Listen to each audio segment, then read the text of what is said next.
When God made man like himself, made him in his image and likeness, and told him to be fruitful, multiply, fill, subdue, and dominate, God gave man the power and the ability to do that, you know.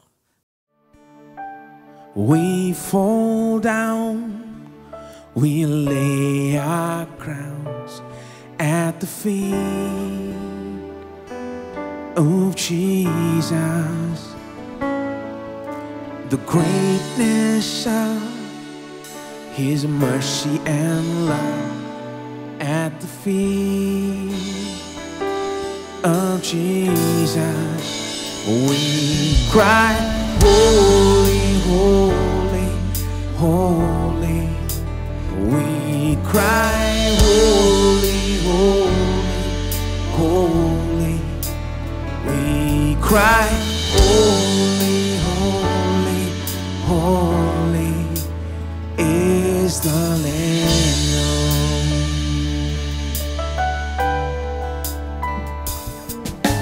We fall down, we lay our crowns at the feet of Jesus. The greatness of His mercy and love at the feet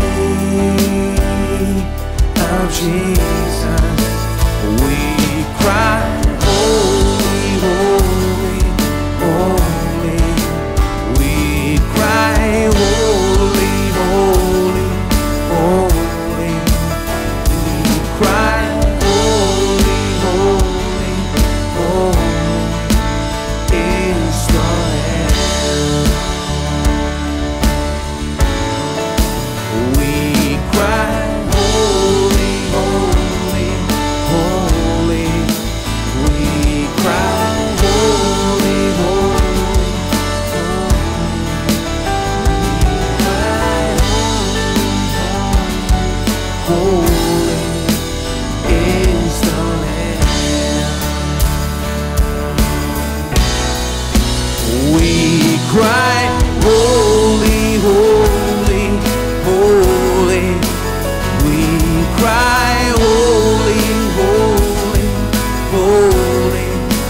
We cry, holy, holy, holy is the Lamb. Oh, cry out, holy is the Lamb. Oh, we cry, holy, holy, holy. We cry, holy, holy, holy. We cry, holy, holy, holy is the Lamb. We cry, holy, holy, holy. We cry, holy, holy. We cry, holy is the Lamb.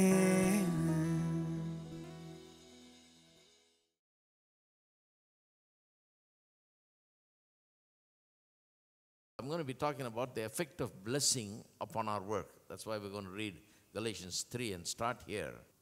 But we're going to go to many other passages. See, the consequences of the fall had a lot to do with the area of work.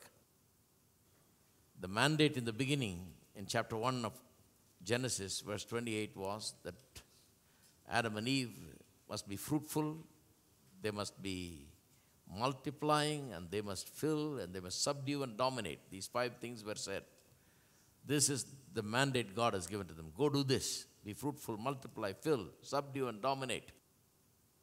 I showed you that as a consequence of the fall, those very 5 things that they're supposed to do, their job, their work was affected. For Eve, it became very difficult for her to be fruitful, to multiply, to fill now. Literally, to bear children was a difficulty now. For Adam, it became difficult to subdue and dominate. And for both of them, really, to do these 5 things, to be fruitful, to multiply, subdue, and dominate and fill has become a challenge now because of the consequences that the sin and the fall has brought upon mankind. Now, when redemption comes, redemption is from the fall. When redemption comes through Jesus Christ, it deals with the consequences of the fall. Since the fall had much to do with man's work, that area of his life which we call as work, it impacted his work so much. The redemption also impacts man's work a lot. And the Bible talks about it a lot. So we're going to talk about redemption and how it impacts our work. And Galatians chapter 3, verse 13 and 14 says this: Christ has redeemed us from the curse of the law, having become a curse for us.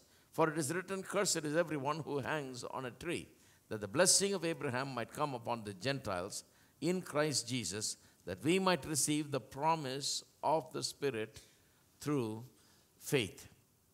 Now, like I said, the Gospels give us just a bare account of Christ's crucifixion and resurrection and so on. It just tells us how they caught him, framed him, accused him, how they treated him, how they beat him, slapped him, spit on him, and so on, made him carry the cross and put him on the cross and nailed him and pierced his side. And there he died on the cross, speaking those 7 words.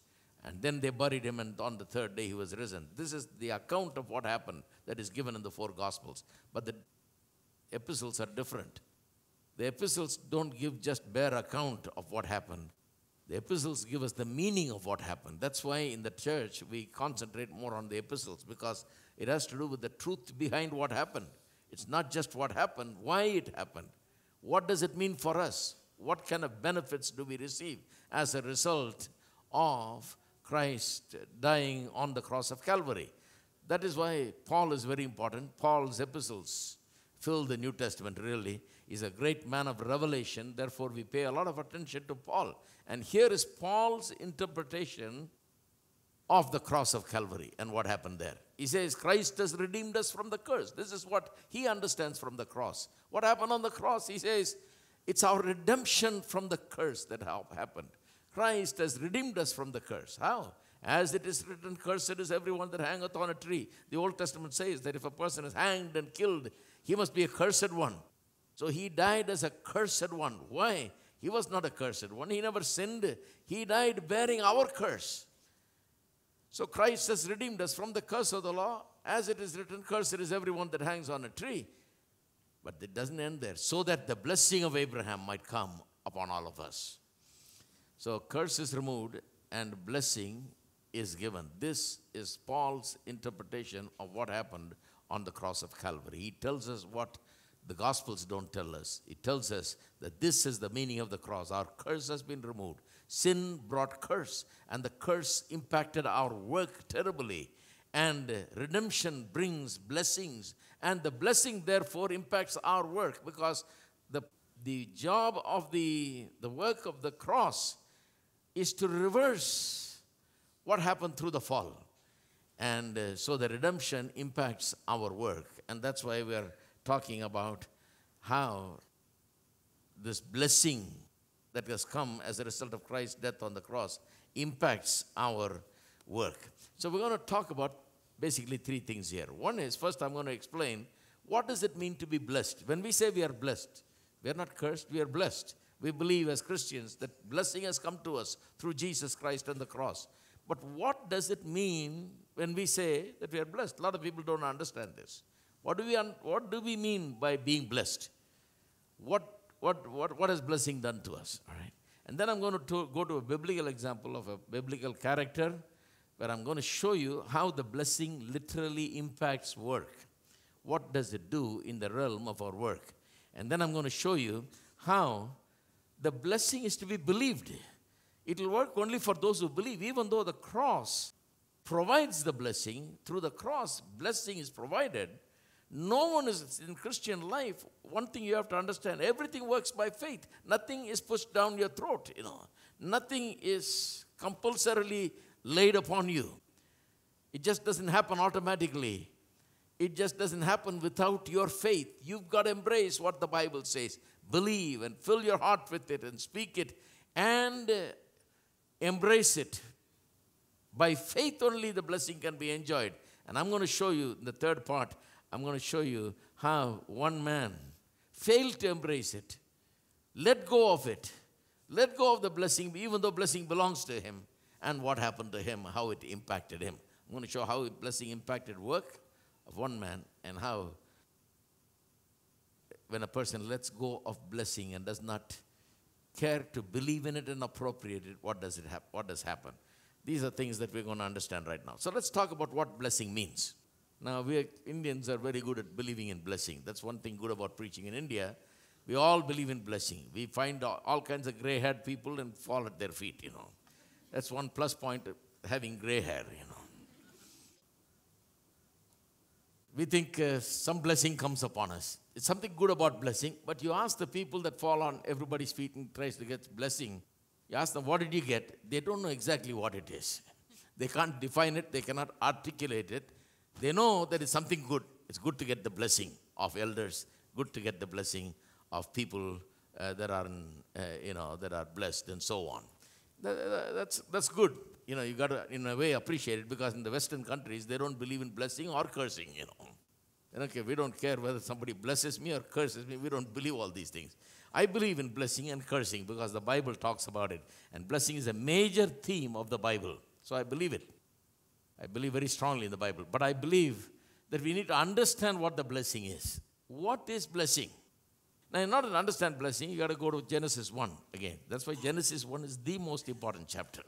Some people think Revelation is the most important thing, I say, well, preach about Revelation. Well, let's get through Genesis 1 first, Genesis 1 says, in the beginning God made man in his image and likeness. Why did he make man in his image and likeness? Verse 26 says that. Why did God make man in his image and in his likeness? He made him in his image and likeness so that he can function like him. Man was made to be like God, to function like God. That is why God made man to be like him. And he made him male and female, verse 27 says. Then verse 28 says, God blessed them. After making them, God blesses man. Blesses man saying 5 things. Be fruitful, multiply, fill, subdue, and dominate. He blesses them with these 5 words. This is the creation mandate, they call it. This is what God said they should be as a result of his blessing. He pronounces a blessing upon them and says, be fruitful, multiply, fill, subdue, and dominate. And they ought to go out and live in that way.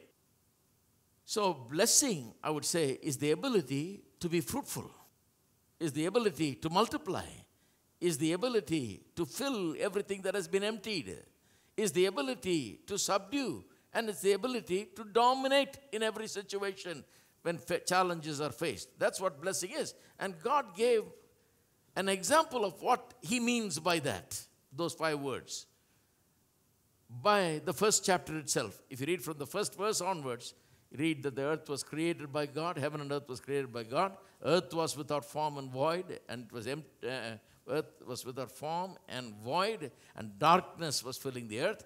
And then verse 3 onwards, it says, it talks about how God went about removing the darkness, removing the chaos, removing the emptiness, and filling the earth with every good thing and making it an inhabitable world for man and animals and birds and fish and everything, and made it a beautiful earth. And that's what he calls as being fruitful, being fruitful, multiplying, filling, subduing, and dominate. This is what man is supposed to do.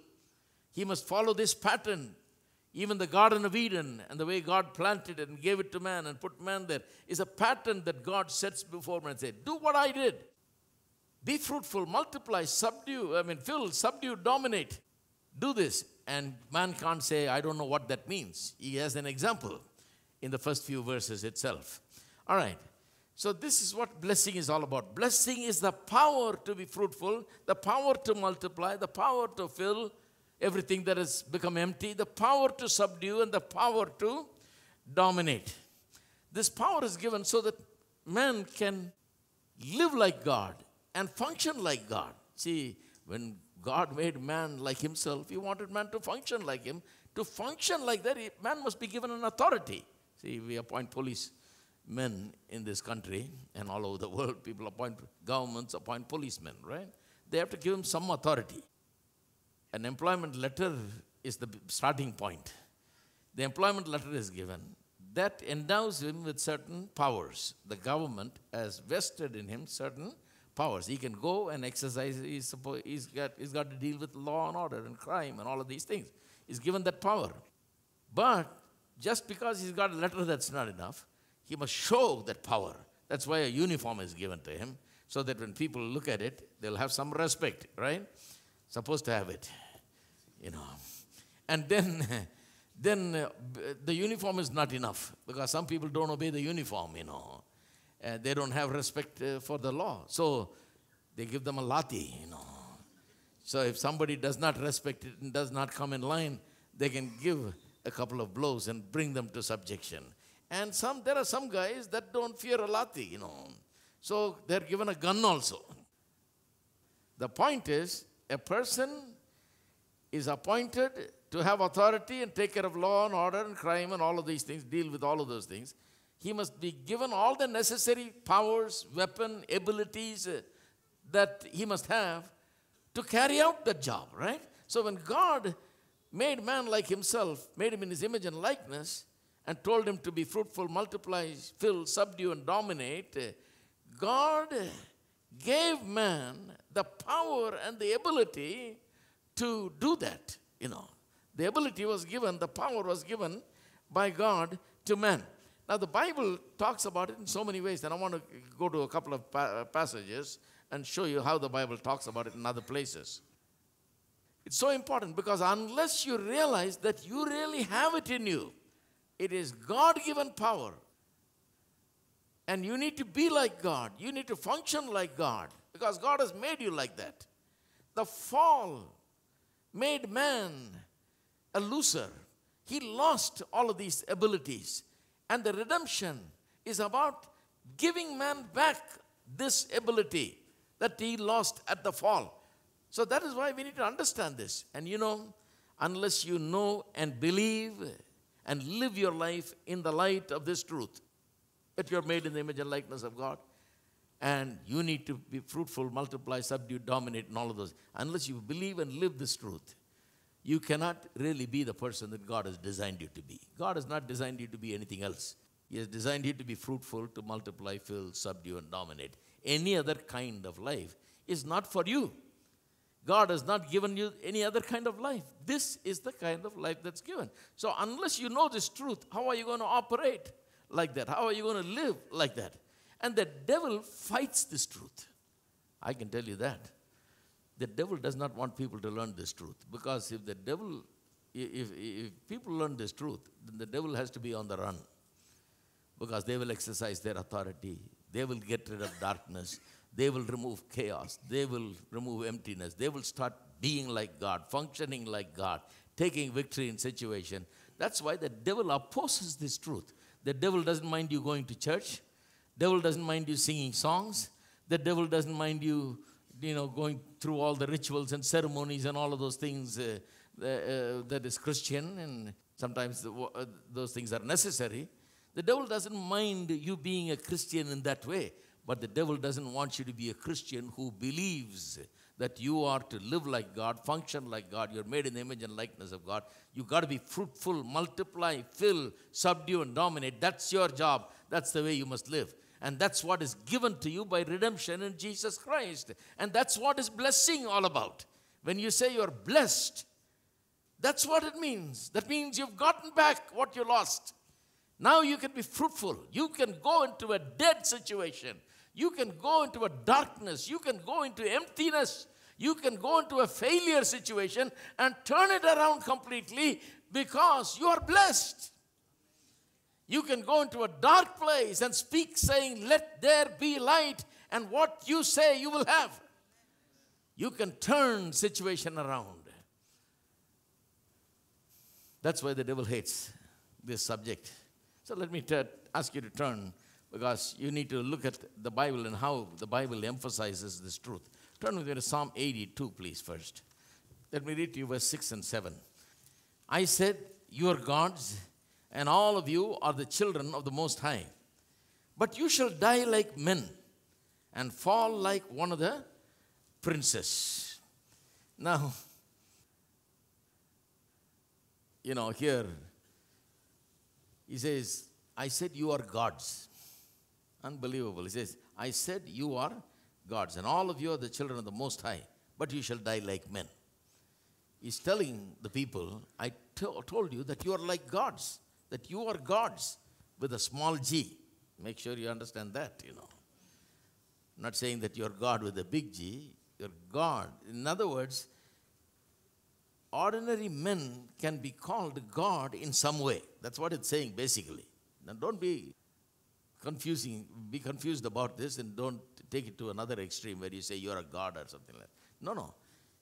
Men and women, because they are made in the image and likeness of God, because they've been given this ability, which ability God himself had. See, God transferred that ability by blessing man. The ability that he had to turn darkness into light, to remove chaos and fill the earth with good things. That ability was transferred to man when he blessed him to be fruitful, multiply, fill, subdue, and dominate. That's what is blessing. So, if that is so, then man, in some way, can be called a God. All right? That's what it's talking about. I said you are gods. Now, some people, go berserk with this. So how can you say that you're gods, God, here it says that I said you are gods, and all of you are the children of the Most High God. Clear, it's talking about people there. But you shall die like men and fall like one of the princes. The die like men is translated in some of the translations this way. KJV, I read NKJV, and I don't know what you're reading. If you're having NIV, you will read, but you will die like mere mortals, or mere men, some translations have it. The mere men is simply saying that even though you're called to be like God, exercise authority like God, even though you're called to be fruitful, multiply, fill, subdue, and dominate, and rule over everything, you're going to die like people that don't have any power. You're going to die like mere men, men without all of these abilities, he says. Who is he talking to? Now, whenever you take this passage, you run into trouble because people say, oh my God, I don't believe this. Well, let me go through it even more clearly than I've gone through before with this. If you look at chapter 8, Psalm 82, he's talking to a particular group of people. Who is he talking to? Who did God call gods? He says, I said you are gods. Did God say they are gods anywhere before this? Yes. I don't have the time to read it, but I'll give you the reference. He talked about, when he addressed the judges of Israel, or the officials of Israel who had the power to execute judgment and punishment and so on, and execute God's laws among people, he looked at those officials, generally called judges. You remember at one time before the kings came, there were only judges and everybody was ruled by judges. So God looks at judges. In Exodus 21:6, he calls them gods. He also calls them gods in Exodus 22:9 and Exodus 22:28. All right? Instead of reading that, let me just give you the reference. There, the judges, people that are in leadership positions, that had the power to change things, power to do things, were called gods.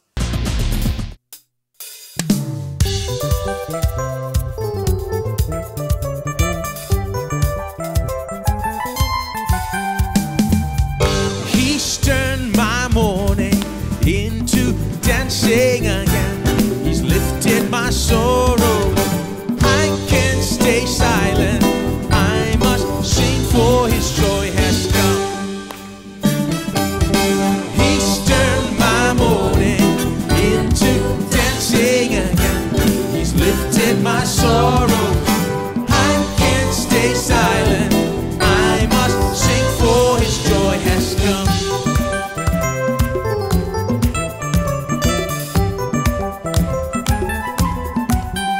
Where there once was only hurt, he gave his healing hand. Where there once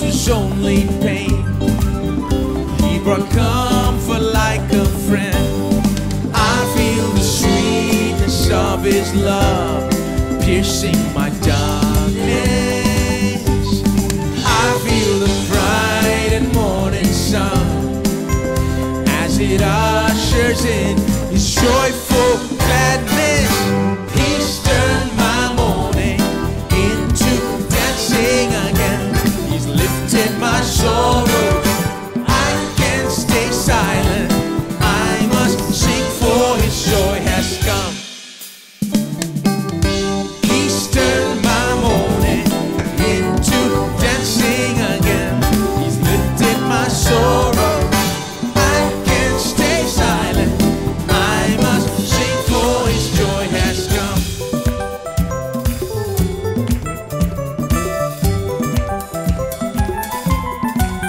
But where there once was only hurt, He gave His healing hand. Where there once was only pain, He brought comfort like a...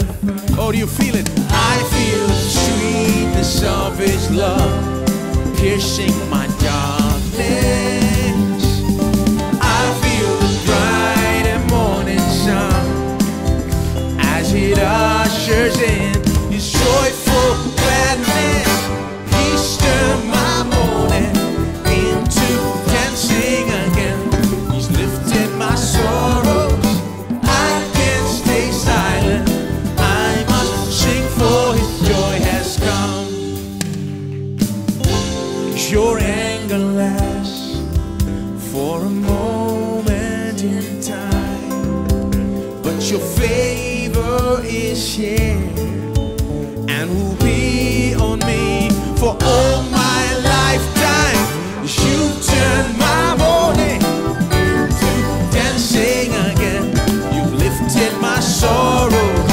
I can't stay silent. I must sing, for your joy has come. Everybody. Oh, you turn my mourning into dancing again. You've lifted my sorrows. I can't stay silent. I must sing, for His joy has come. Everybody clapping your hands.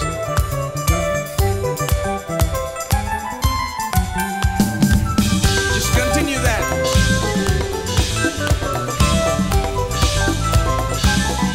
Oh, praise the Lord.